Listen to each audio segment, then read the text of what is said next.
ስማ ሚካኤል የሚል ስም ይዘህ ሉምናት አከብድ የት ቴዲዮና ሊዮኔል ሜሲ ልጅ ሚካኤልና ክርስቲያኖ ሮናልዶ በተመሳሳይ ሁኔታ ላይ ያሉ ሰዎች ነው የሚመስሉኝ። ለምሳሌ ቴዲዮን ብታዩት ሬጌ፣ አፍሮቢት፣ ድሪል፣ ፖለቲካ ለፍንዳታው ወጣት፣ ለዱርየው፣ ለተቸገረው ምን አይነት ሙዚቃ መድረስ እንዳለበት ያውቃል። ሊዮኔል ሜሲ ድሪብል፣ አሲስት፣ ፕሌይሜከር ከጎልና አሲስት ምንም በቃ ምንም የማይቀረው ነገር የለም። ሁሉንም ነገር ይችላል።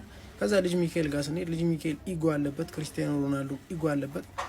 ልጅ ሚካኤል የመጀመሪያው አልበም ጸዴ ነበር። ክርስቲያኖ ሮናልዶ ማንቸስተር ዩናይትድ እያለ ጸዴ ነበር። ልጅ ሚካኤል ከዛ በኋላ ያለውን ተመሳሳይ ነገር በቃ ተመሳሳይ ምት፣ ተመሳሳይ ዜማ። ክርስቲያኖ ሮናልዶ ተመሳሳይ ጎል ብቻ ነው የሚያደርገው፣ አሲስትም ያደርጋል፣ ግን በተመሳሳይ ሁኔታ ነው። ዘናጭ ናቸው ሁለቱም ክርስቲያኖ ሮናልዶ ነው ሜሲ። ግን እዚህ ጋር ስለ ብቃት እንጂ ስለ እንትን አይደለም እናወራው። እዚህ ጋር ስለ ዝነጣ ምናምን እዛ ሞዴል መሆን ይችላሉ ሁለቱም። ብቻ እዚህ ጋር እግር ኳስንና ራፕን ኢትዮጵያ ላይ ከመጣ ቴዲዮ ይዘራል፣ ሊዮኔል ሜሲም ይዘራል። ያንን ቴዲዮን እንዳመናችሁ ምን አለ የሊዮኔል ሜሲም ብታምኑ። ብቻ ግን ልጅ ሚካኤል ታዋቂ ቲክቶከሮችን የገዛቸው ነው የሚመስለኝ፣ ፓትሮንን ጨምሮ ማለት ነው።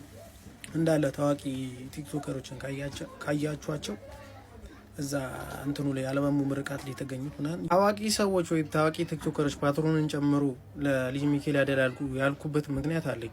ይህንን ፎቶ ካስታወሳችሁት የሆነ ሳል ላይ ኬንድሪክና ድሬክ ቢፍ ውስጥ ገብተው ምናምን ነገር ከዛን ቴዲዮና ልጅ ሚካኤልን አነጻጽሮ ኬንድሪክን ቴዲዮ አድርጎት ልጅ ሚካኤልን ደግሞ ያንን ድሬክን አድርጎት ቪዲዮ ሰርቶ ነበረ ፓትሮን ማለት ነው ለቴዲዮ ደግፈውና ዘንድሮ ላይ ግን የለም። ብቻ ያንን ለማስመልከት ነውና ምን አሁን የቴዲዮን ሸንቆጥ አድርጎታል በእግዚአብሔር በዚህ አልበም። እኔ በቃ አራዳ ለአራዳ ካለው በኋላ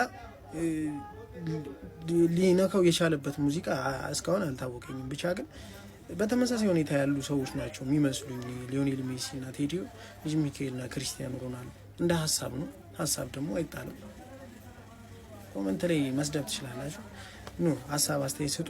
ፕሮፋይል ላይ ያለውን ባዮ ሊንክ በመንካት የቴሌግራም ቻናል መቀላቀል እንዳትረሱ። ፕሌይስቴሽን ተጠቃሚዎች ደግሞ በተለይ በጣም አሪፍ የሆነ ቻናል ነው።